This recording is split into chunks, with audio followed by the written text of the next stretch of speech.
Next is solubility.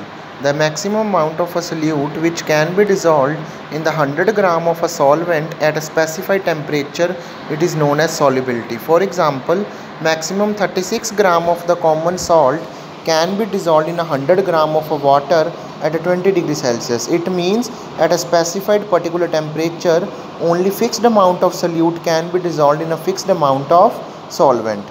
Now, what is the effect of temperature and the pressure on the solubility? The solubility of a solid in a liquid increases on increasing the temperature and decreases on decreasing the temperature. That we have discussed, that when we increase the temperature, then more amount of solute can be dissolved, and when we decrease the temperature, then less amount of solute can be dissolved. And pressure have no effect on the solubility of solid in a liquid. Solid means when we dissolve a sugar in a water or a salt in water.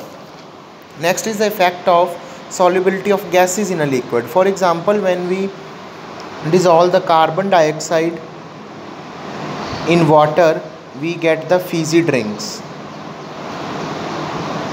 like soft drinks, cold drinks. Solubility of the gases in the liquid decreases on increasing the temperature. It means when we increase the temperature, then the gas solubility will decreases, and when we decrease the temperature, then gas solubility will increases. That's why a cold drink contain more amount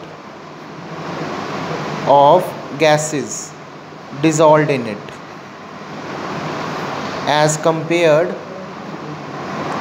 to hot one. Next, solubility of gases in a liquid increases on increase the pressure. It means when we increase the pressure, then solubility will decreases, and decreases on decrease the pressure. Clear? Next are physical changes and chemical changes. Physical changes in which no new substances are formed are the physical changes, and in which new substances are formed are known as chemical changes. They are temporary one, they are permanent, they are reversible, they are usually irreversible. It means when we get a new substance, then we can't get that initial substance from which that new substance is formed. A very little heat is usually absorbed in a physical change. A lot amount of heat energy is absorbed. Mass of the substance does not alter.